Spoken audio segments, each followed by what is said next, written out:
Hello, welcome to Soul Care in Real Life.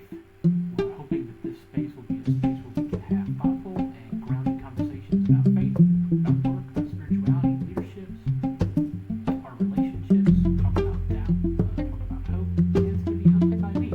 I am Brian Sturtz, and I'm a board certified chaplain. I've spent time in the trauma room. I've spent time in pediatrics. I have explored and got master's degrees in theology. So I like to explore spiritual depth and faith and how those things kind of connect in our complex realities. So soul care in real life isn't about moving spirituality to somewhere over there instead, or just what it is to have faith, to have spirituality in our hospital room, in our meeting places at work, around our kitchen tables, around those moments of private wrestling and doubt. So that's what soul care in real life, the heart of it, is going to be about. It's just going to be about offering something that's not hurried, but instead something that is steady, a space to sort of breathe, to reflect, to connect the things that matters most. And so we're going to be welcoming people from all kinds of different backgrounds, all kinds of different traditions, just to explore what does it mean to have faith and spirituality in real life. What does it look like to take care of our souls in the midst of the complex realities that we face? So welcome to Soul Care. Hello, everybody. Welcome and thanks for joining us. And today we have John Ewell with us, and he's going to be sharing with us about his work in the area of prison ministry and what it's been like for him. I found out about John by listening to the Alabama murders on Revisionist History, and he was on there, and the way that he talked about the issues and the things that were going on that show and the prisoners that were involved with such compassion and care, I was like, I need to talk to this guy. So, John, welcome. Thank you for joining us. Just before we got started recording, you said you're joining us from Alabama this morning. Is that right? That's right, Lower Alabama. So, Okay. Well, thanks for... yeah, I grew up in the other LA, so now I'm in Lower Alabama. Yeah, you're in Lower Alabama. Well, thanks for joining us, man. So tell us a little bit about yourself. So what, like, a little bit maybe about your childhood or maybe like growing up was like faith or church or whatever, like a part of that for you, or did it come like later in life? Like, what was that for you? Man, that's going way back. Yeah, the condensed version is just that I did not grow up with faith. My dad did grow up in Tennessee as a preacher's kid, but back then it was sit in the front row and be quiet or I'll smack you. So when he was able to depart from that, boy, did he depart from it. So he was an LA County deputy sheriff that was shot several times and finally retired due to an injury.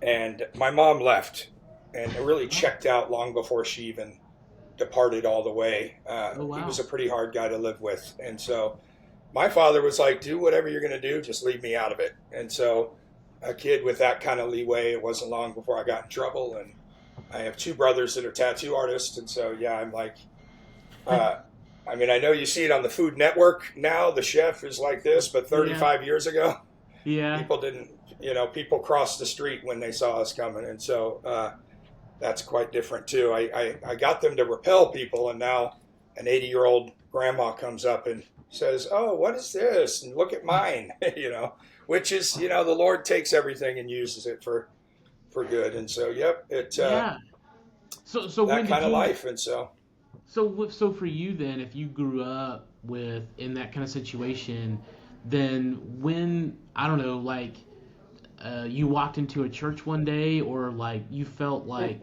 I don't know, like God was a part of your life, or like what was sort of that moment for you where you're like, okay, like, Jesus, God, like here it is. Like, how did you discover that, or it found you, or what was that for you?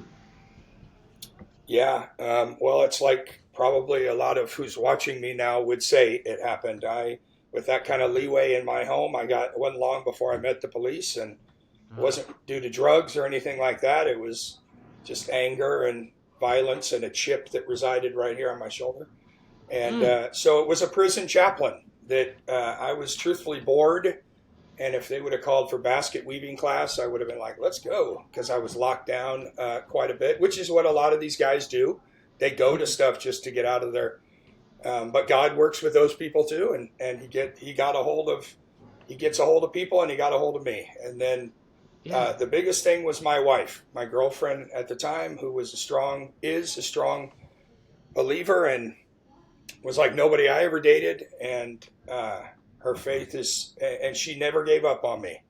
And we had a family, and she said, hey, you know what? I promised the Lord that if I had healthy babies, I said, they will know you. And so we're going to church, and I was usually hungover on Sunday. And so, just kind of hit a rock bottom in jail, got out, kind of fell back into it again, but then sat in the back row of church with my wife one day, waiting for it to be over. And the Lord showed up and got a hold of me there. So, prison ministry is how I got into that, is a whole different thing, but yeah.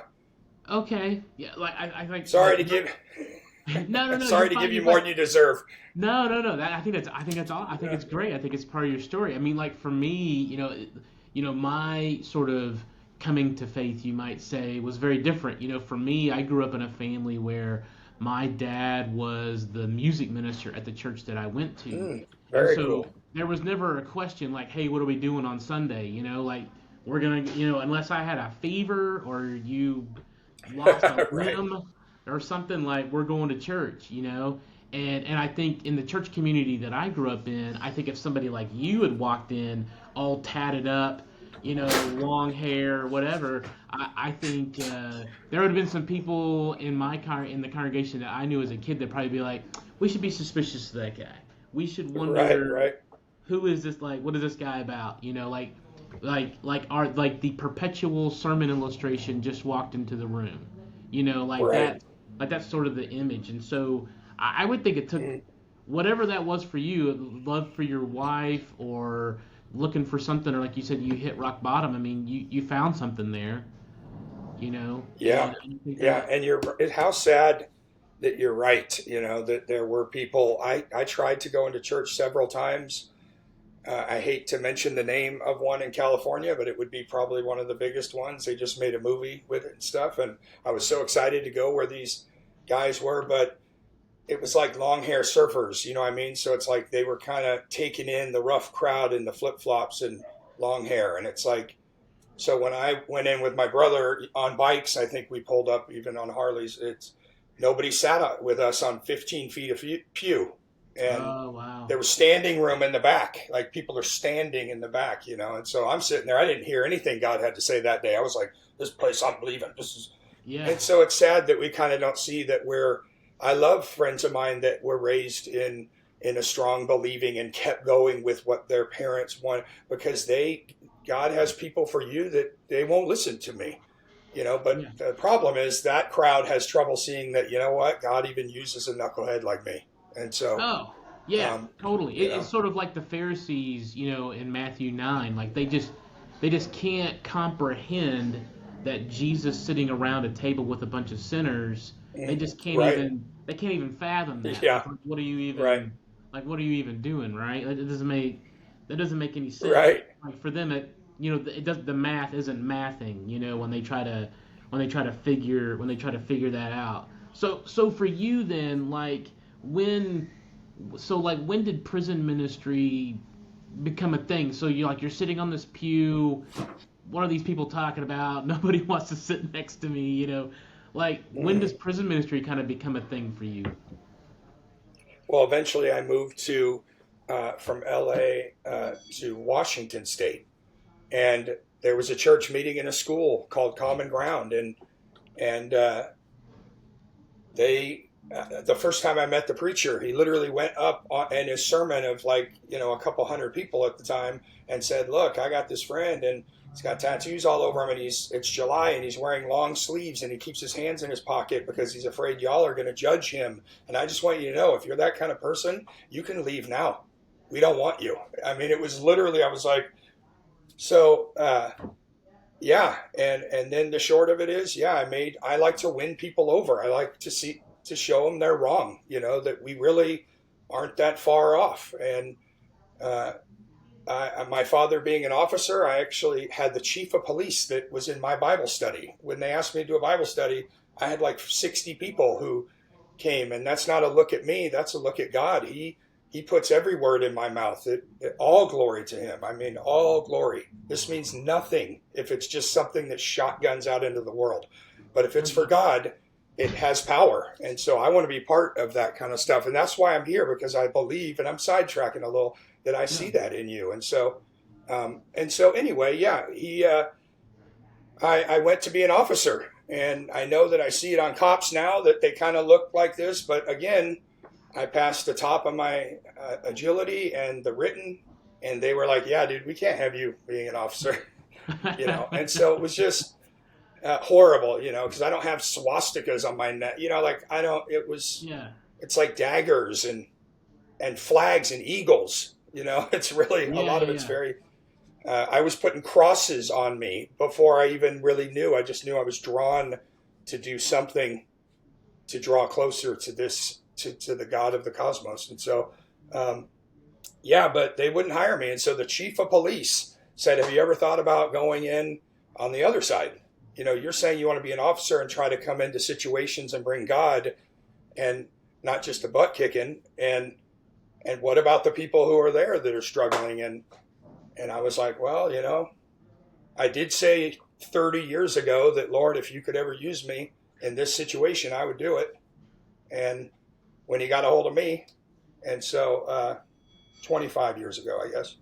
And so, the cool story, I got to give it to you. So I start calling around to see how to get into prison ministry in my area. The same name keeps coming back to me, Dick Roethlisberger. Very unique name. And we don't have his number, but he's on the board of chaplains. Call these people. And so I'm calling around. Well, finally, I get this guy's phone number, and I go to my wife, and I said, honey, this has been dogging me all day. Do we know this guy? And she looks at me like only a wife can do, with like she goes, are you serious? She goes, are you serious? And I said, yeah. She goes, that's our next door neighbor. And so the guy who got me into prison ministry, I shared a fence with, and I wasn't obviously a very good neighbor. He was a grandfather of 4 grandchildren, and I had 10 and 12 and 13 and 14-year-old children, and so we talked over our fence, but I walked next door and said, hey, man, do you do prison ministry? And he said, yeah. And I said just what I said a minute ago. Do you think that he could use a knucklehead like me? And he says, well, he uses this knucklehead, so come in and let's talk about it. And so it was, and I did it with him for years. And I went to Africa to 17 different prisons and like all of Africa for a few weeks. And so it was the Lord. He uses anybody, and I think that's hard for some folks, but even me. So it's hard for me to understand. Trust me. I mean, here's so for your next door neighbor is like, yeah, come on over, and here's this amazing story. So what was like your first experience like? Say like getting into an American prison. Like what was that experience like for you? That. What am I trying to say? Like, that experience is not the average, especially even for somebody who maybe goes to church or something. Right. Like, they're not, they didn't have that. So what was that like for you to go into a place like that? And what was your experience? Like, people who are on the outside of all of that, what might be something we might want to know about the people that are inside that you've experienced that maybe we don't? That's a good question, my friend. That is a good question. You know what? To realize, I hope I'm not one of these people that says I'm so insightful and I'm the only one that can do it. Maybe I was closer to that sin a little bit, but that's not. Here, I'll tell you this. I have gotten for 17 years in prison ministry, people in church, the churchy people say to me, well, do you think it's because of like tattoos or that you've been in trouble that they'll like relate to you? And I tell them the same thing. Do you know how much I've talked about who I was and like what I did in 17 years? Probably like 20 minutes altogether. These people are lost and they want to know how to be found. And we know how to tell them how to be found. And so when I stand in front of God, kneel in front of God one day, and he says, why are you too busy for that person? Well, it was scary. I knew you'd protect me, but not really. And by the way, he does. You walk in and show the love of Christ. Nobody can deny it. There's nobody. I got Muslim guys who don't like me. And I could tell they would love to do something about it. And I walk through, and these guys part like only God can do. I'm bad to the bone, and I ain't that bad. These guys, there's a lot of them. They could get me. But the power of God is not something we read about in between our binder. It guides us there, but it is the power of God. And when the power of God gives you words, you speak. He gives you ears, you hear. And you walk in these things seeing that you ain't that far from them.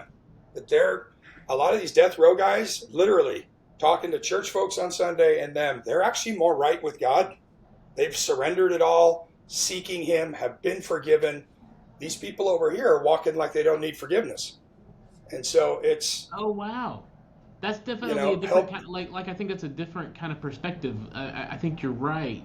I've hung out with my fair share of church people, and I think that's right. I think sometimes it's real easy to show up to church or whatever your faith community might be, and like you can begin to kind of like think like, oh, I've got this. Like I got this. Right. I'm pretty together. Yeah, I'm put together. I got my answers. You ask me a question, I can point to you where it is in the Bible or whatever.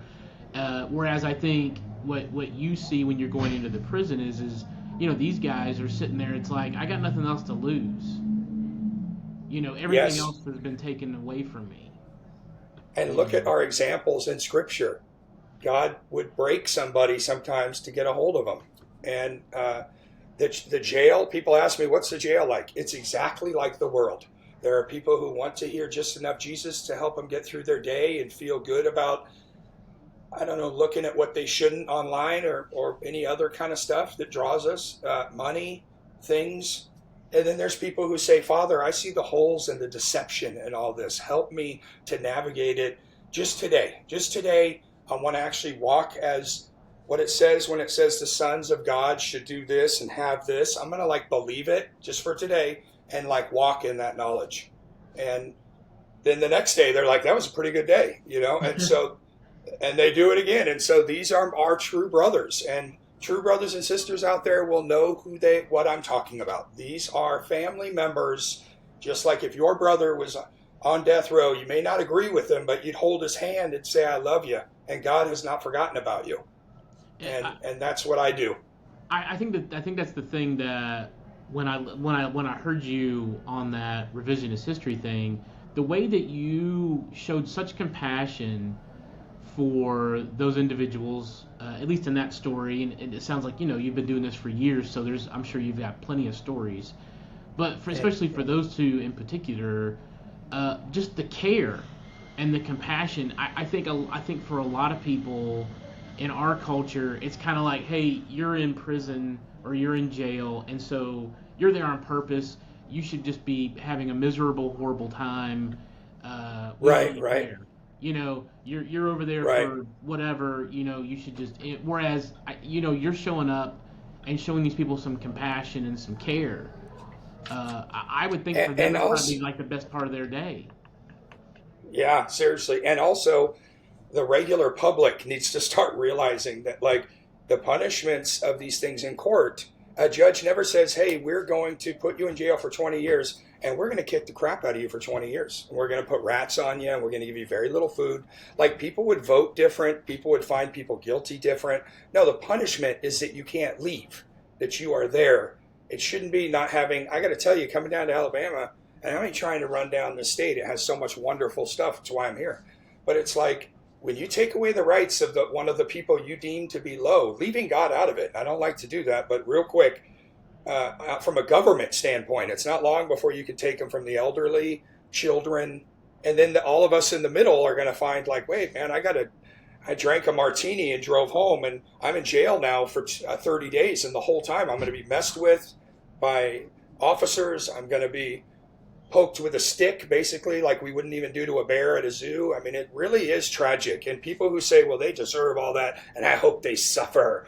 Well, they should, if they're claiming God, they should be very careful, because there is an eye for an eye scripture.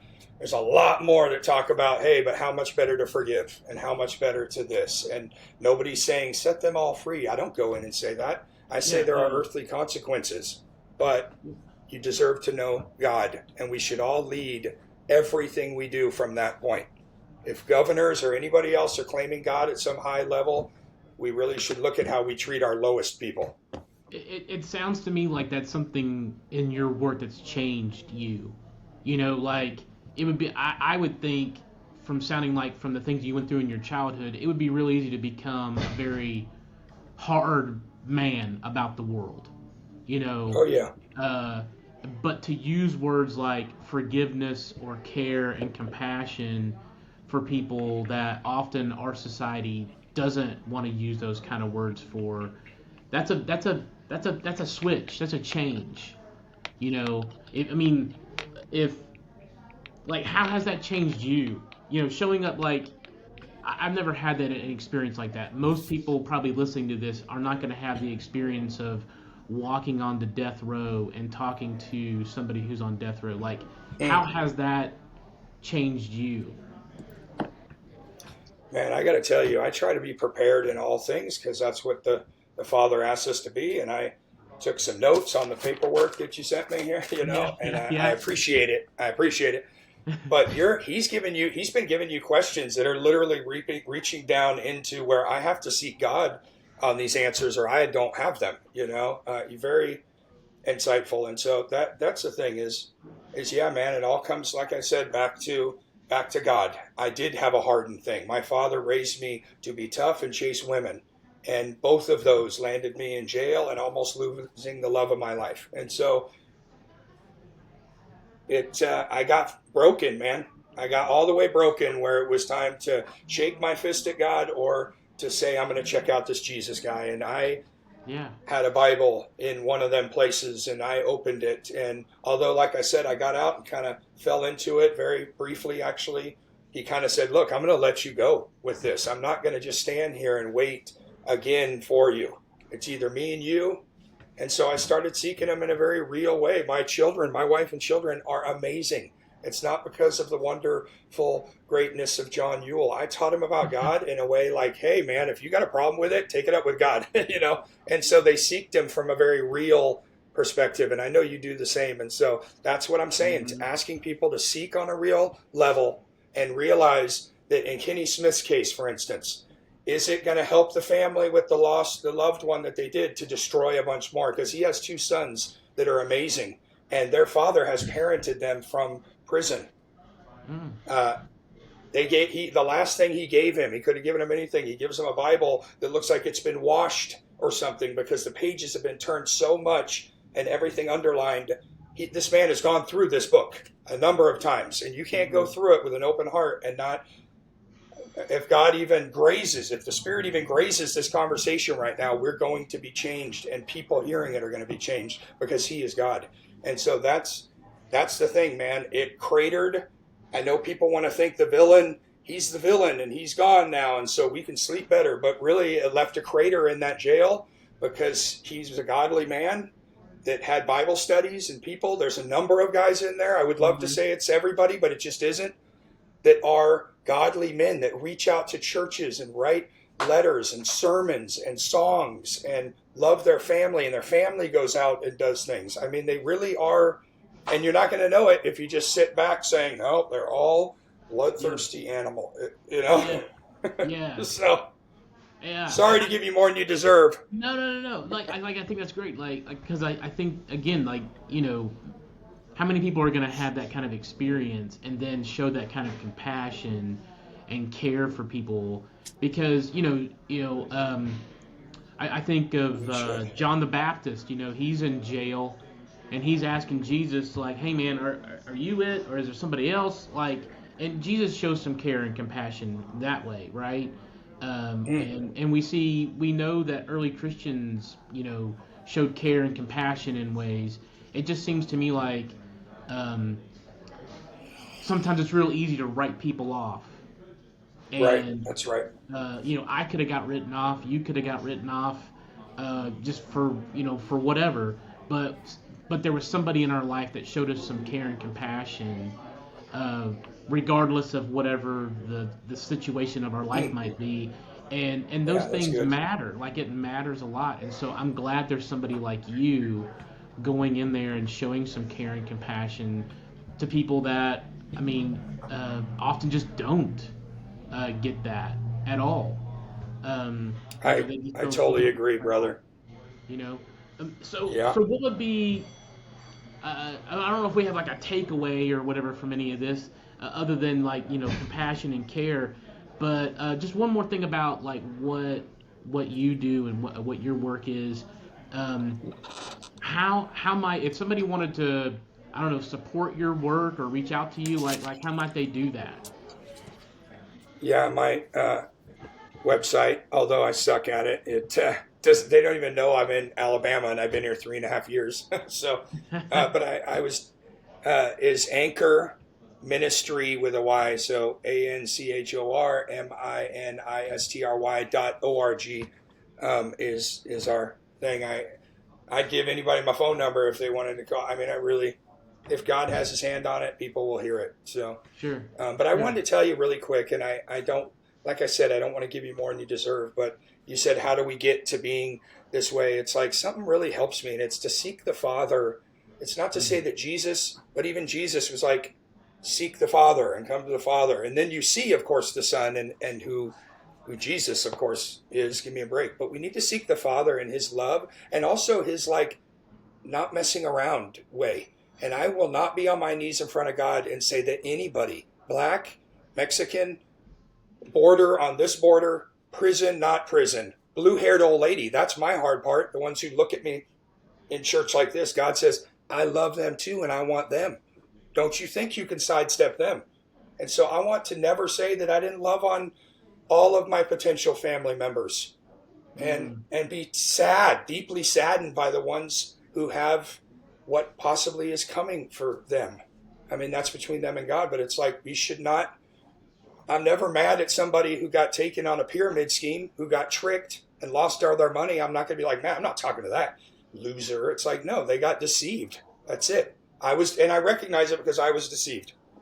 And now my eyes are open and I can't speak anything but open eyed stuff. So Well, I appreciate the open-eyed stuff, and I'm glad there's somebody like you I know you do. showing care and compassion to people in our society that often Thank you, sir. we just totally forget about. I really appreciate you coming and sharing, and look forward to you doing some awesome work down the line. So thanks for Yeah. joining us, John, and we'll chat later. Yeah, man. That's all I want. All right, all right. Talk to you soon.